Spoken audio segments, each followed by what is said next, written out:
Man, what has changed? We learned a lot in the very first. Y'all are about to hit that sweet spot because I think that it was season 3 where it just freaking gelled and we had worked out the kinks, you know. 1 and 2 is tough. Well, because you're still figuring out the show concept and getting notes from the network and like looking at rating, all this stuff. But the dream team took place where we just had 1 or 2 bad apples that had to go. And then once we got that perfect team, it's so much fun. It doesn't feel like work. Yeah. And we're family now. Like I have a personal, like, you know, I would say friendship with everybody on the crew. Time to get paid, blow, time to get paid, time to get paid, blow up like. What has been the biggest change from season 1 to season 5? You know what I'm proud to say? I don't feel like we have changed much. I feel like we are still the same people. Like people meet us in person, they say, "You're the same way you are on TV." I said, "Well, yeah, that's what we want to be." Yes, we don't put on an the biggest act. compliment. Yes, we never want to do that. Man, what has changed? We learned a lot in the very first. Y'all are about to hit that sweet spot because I think that it was season 3 where it just freaking gelled and we had worked out the kinks, you know. 1 and 2 is tough. Well, because you're still figuring out the show concept and getting notes from the network and like looking at rating, all this stuff. But the dream team took place where we just had 1 or 2 bad apples that had to go. And then once we got that perfect team, it's so much fun. It doesn't feel like work. Yeah. And we're family now. Like I have a personal, like, you know, I would say friendship with everybody on the crew. I think that the biggest thing is season 5 and now we're in season 6, we are focusing so much more on the family's stories, their backstories of why they want the house, why they need the house. In the beginning, it was about Brian and Mika's story. Well, the timeline. Yeah, and the timeline. And they were just beating that too much. And we said, you know what? People know us now. Let's focus all this on the families. And since we did that, the episodes get so much deeper and so much better and so much more meaningful. Love that. I agree. It makes it relatable. There's an emotional connection to each person's story. I 100% agree with that. I think that's what's so cool about real estate, though. It is the fact that, yes, we're able to make a living at this and make money and create wealth through real estate, but we're freaking helping people along the way, right? Yep. And like, how do we showcase more of, yes, this is a beautiful transformation, something ugly turned into something beautiful, but the story behind the people that we're helping when we're buying the house and the people that are now going to buy the house and moving into it.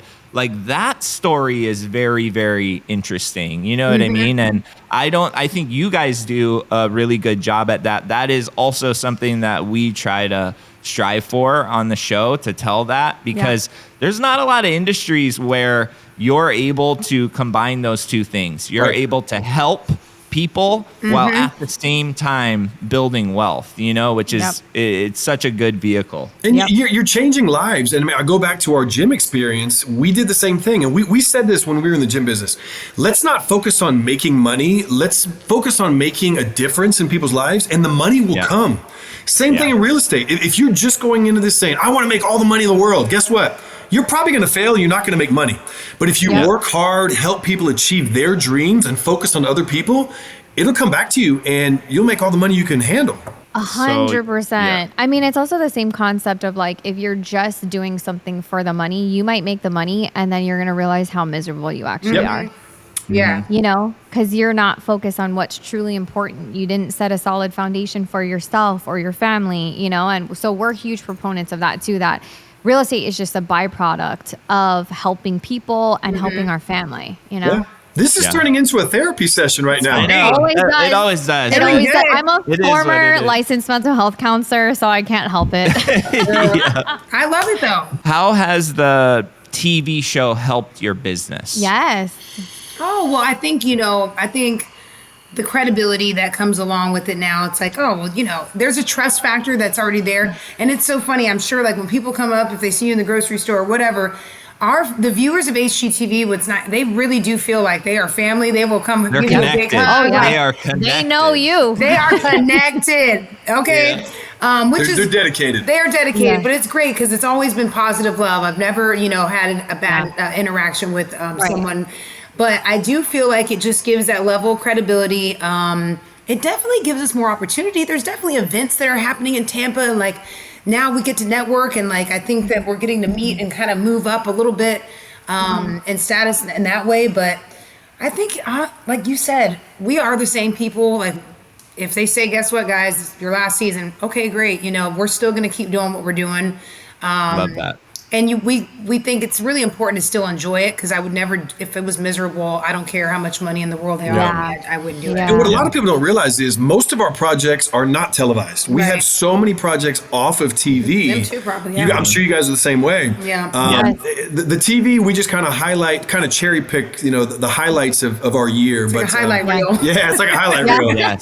Yeah. I don't think a lot of people know that. And I think that's also an important thing to share, right? Because we're in a very similar boat. Like we'll do about 30 projects a year, but we showed 10 on TV. You know what I mean? And so what people don't understand is, yes, the TV is happening, but there's a lot of other stuff outside of TV happening, right? Yeah. So, I mean, do you guys have any other businesses that you are doing besides this one that's highlighted on TV? Yeah, I mean, well, it's still in the same, I guess. Our Dirt to Design is kind of our company, our LLC that establishes the renovation, new construction, and real estate. But I would say we probably have like 40 renovations going on right now. We had a team meeting with our contractors and sales reps, and what, 3 of those are on? 3 of them are on season 6, That's wild. We do have a lot of like, what's nice now is the relationship and the networking we have, because the thing that's also important is showing other parts of Tampa. So some of our contractors are like, I'm only working in this little bubble. So if this project isn't within this 10-mile radius, sorry, I'm not interested. So we've had to expand out. So we cover about 4 different counties within the Tampa area. We work with about an hour-ish from our house. And the great thing about our show is, you know, we get a lot of leads from the show, which is fantastic. But we've never had to cast our show. A lot of these shows, they put out casting calls, and we're proud to say we've never had to do that, because that means you're just casting a show. This is our real life that cameras are just following. Right. And there's a big difference, and when you watch it, you can feel the difference. So you can tell. You can tell. They say, are you casting? No, these are the clients we're working with in real life. Yeah, we love it. They start out as clients, they turn into friends, and then family. I mean, we go to baby showers, we go to watch parties. We hang out with these people. So we have to make sure we get it right, because we're going to be seeing these people for a long time. For a long time. Yes. No, I agree. So cool. You guys, there's something that really transcends the TV screen when you know somebody does this for real. And this is their real life. This is their real business, TV show or not. This is what they're going to do. And we can tell. We can 100% tell. 100%. Yeah. And that's why that's similar with us. And that's probably why we gravitate towards certain people, because it's like, no, I really think that they do this for a living. Like, this is really what they do, you know? And so we like speak the same language, you know? Yeah, exactly. A level of respect, because we know the freaking actual work that goes into it. Now, I gotta ask. I hate to turn the interview on you guys. Do you have history on TV and radio? Because I mean, you both are naturals. Or Guys, is it nothing? Zero. Really? Yeah, no, Nothing. It was never even something that I aspired to accomplish in life. Yeah, I knew that I wanted to. I knew I was meant for more.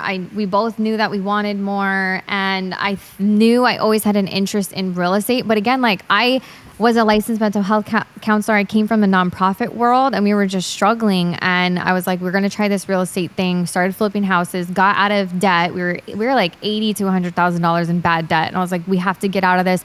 We just had our children. Nothing like having kids to kick you in the ass. Backs against the wall. Yeah. And so it was just about being able to provide a certain lifestyle that we wanted, but it was normally about, I want this many doors and this much passive income and this much active income with a net worth, and I want to be able to control my time. That's all we were aspiring for. And then when the TV thing came into our laps, I thought it was a scam. I was like, if I click Why this, are these people?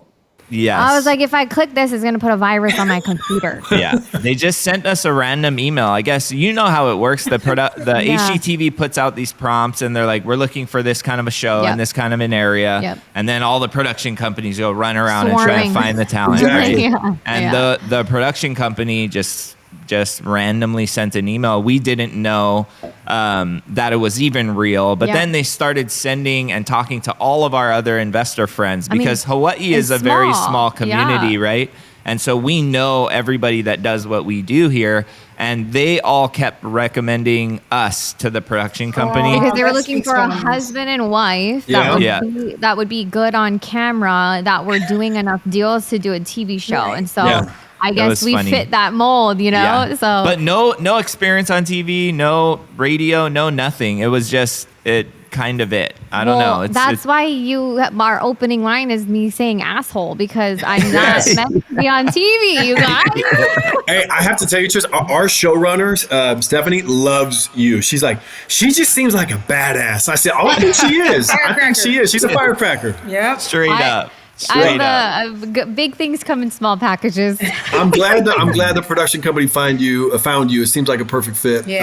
Speaking about big things coming in small packages, Kamala, how tall are you? Oh yeah. I'm 6'4". Yeah. Y'all are the same height. Okay. Are you serious? We're related in another life, I'm telling you. So Mika also has to stand on apple boxes during OTFs. Yeah. I was watching you guys and I was like, I know she's standing on something. How tall is Tristan? How tall are you, Tristan? I'm 4'11". No, I'm you're not. tiny. I'm tiny, guys. I am. She's 4'11". I'm like, I could, get a handicap pass if I needed to. Girl, stop playing. Yeah, but you probably have small feet and you can get like the cool shoes that I can shop in the kids section. She shops in the kids section. I can shop in the kids section for shoes and for like pants, but the tops, I got my Nana's. It's so hard to find clothes for me. How did you get on the rides at Disney World? Did you ride any rides? They didn't let you. I had to wear the platforms, you know what I mean? The big shoes. The big shoes. They're like, you can't get on this roller coaster, but your kids can. I know the secret. You gotta stuff under your heel a little bit just so you get that little height. I love that though. I just love it. But you can tell y'all are so real. Time to get paid, blow up like